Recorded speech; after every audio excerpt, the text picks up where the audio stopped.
Hello students, कक्षा 12 भूगोल विषय की ऑनलाइन क्लासेस में आपका स्वागत है। पिछली वीडियो में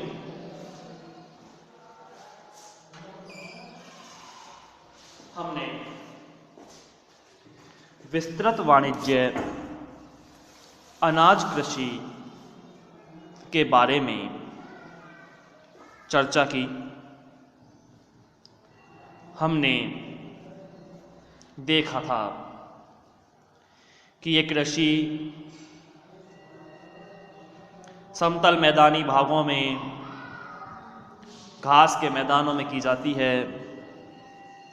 इस कृषि का मूल उद्देश्य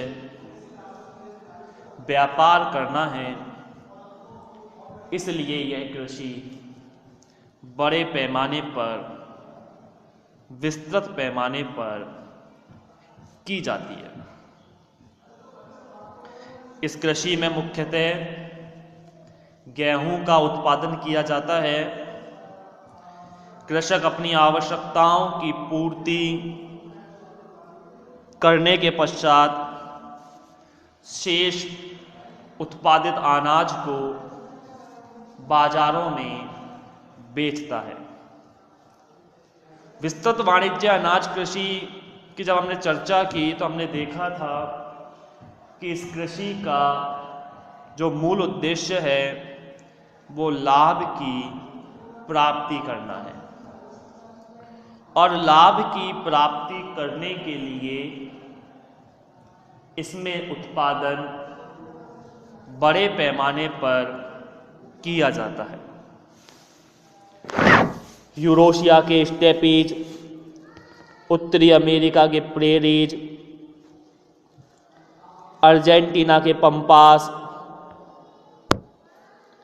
दक्षिण अफ्रीका के वेल्डास, ऑस्ट्रेलिया के डाउन्स आदि क्षेत्रों में ये कृषि की जाती है। इनकी चर्चा हम पिछली वीडियो में विस्तार से कर चुके थे। आज उसी क्रम में हम अगले टॉपिक की चर्चा करने जा रहे हैं, जिसका नाम है मिश्रित कृषि। जैसे नाम के अकॉर्डिंग मिश्रित कृषि वह कृषि है जिसमें कुछ मिक्स है। नाम के अकॉर्डिंग ही मिश्रित यानी कुछ ना कुछ मिक्सअप है। अब क्या मिक्स है तो पहली चर्चा में कर लेते हैं कि इस कृषि में फसलों के उत्पादन के साथ साथ पशुपालन किया जाता है। ये सबसे बड़ी बात है मिश्रित कृषि की। आप ये ध्यान रखना कि मिश्रित कृषि में फसलों के उत्पादन के साथ साथ पशुपालन भी किया जाता है। यही कारण है कि इस कृषि का नाम मिश्रित कृषि है। ध्यान दें, इस प्रकार की कृषि विश्व के अत्यधिक विकसित भागों में की जाती है। उदाहरण के स्वरूप उत्तरी पश्चिमी यूरोप, उत्तरी अमेरिका का पूर्वी भाग, यूरेशिया के कुछ भाग एवं दक्षिणी महाद्वीपों के समशीतोष्ण अक्षांश वाले भागों में इसका विस्तार पाया जाता है। यानी यह कृषि मुख्यतः विकसित देशों में होती है।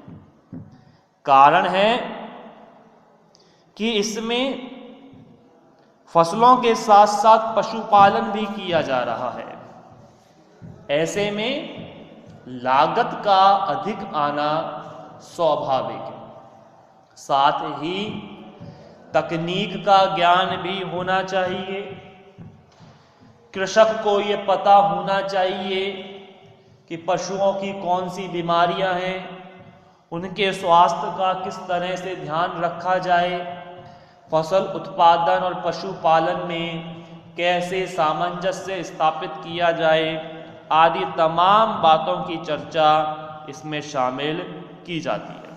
तो इसीलिए यह कृषि विकसित देशों में होती है। इस कृषि में खेतों का आकार मध्यम होता है, यानी ज़्यादा बड़े भी नहीं तो ज़्यादा छोटे भी नहीं। इसमें मुख्यतः फसलें गेहूं, जौ, राई, जई, मक्का, चारे एवं कंद मूल प्रमुख हैं।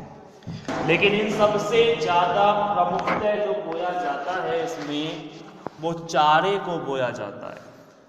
चारे की फसल इसमें महत्वपूर्ण है, क्योंकि जो चारा उत्पादित होता है उसे पशुओं को खिलाने के काम में ले लिया जाता है।